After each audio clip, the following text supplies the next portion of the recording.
Here's an American Family News update for you. I'm Bronson Woodruff. Many residents of the Carolinas still lack running water, cell phone service, and electricity today as rescuers search for people unaccounted for. Hurricane Helene caused catastrophic damage across the southeast and killed at least 166 people. President Biden is scheduled to survey the devastation in the two states as floodwaters receded and revealed more of the death and destruction left in Helene's path. More than 1.2 million customers still have no power today in the Carolinas and Georgia, where Helene tore far inland after initial landfall on Florida's Gulf Coast. Some residents cooked food on charcoal grills or hiked to high ground in the hopes of finding a signal to let loved ones know they were alive. Biden said, "We have to jumpstart this recovery process." He said that Tuesday, estimating it will cost billions. He said, "People are scared to death. This is urgent." While Biden is in the Carolinas, Vice President Kamala Harris is scheduled to be in neighboring Georgia.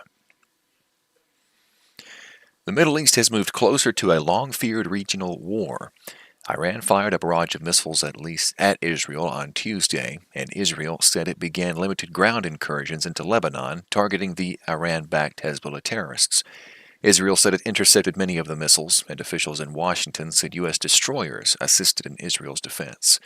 Iran said most of its missiles hit their targets. There were no immediate reports of casualties. Israeli Prime Minister Benjamin Netanyahu vowed late Tuesday to retaliate against Iran, which he said, quote, "made a big mistake tonight, and it will pay for it." An Iranian commander threatened wider strikes on infrastructure if Israel retaliates against Iran's territory.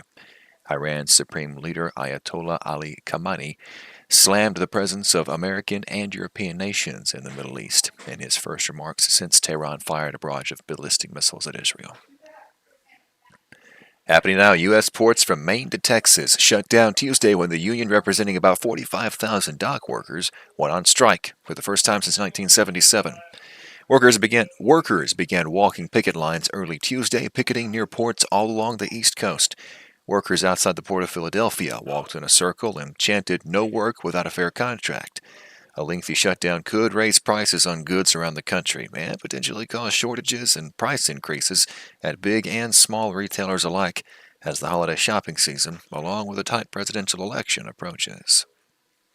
And speaking of the election, and a debate that evoked a calmer era in American politics, Tim Walz and J.D. Vance on Tuesday went after each other's running mates.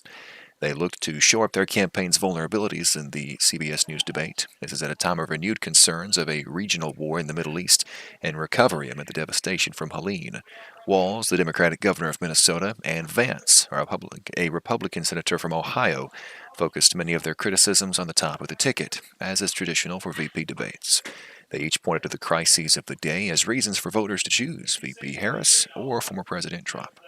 Despite the milder tone of the debate, there were still glimpses of the political fractures that threaten America.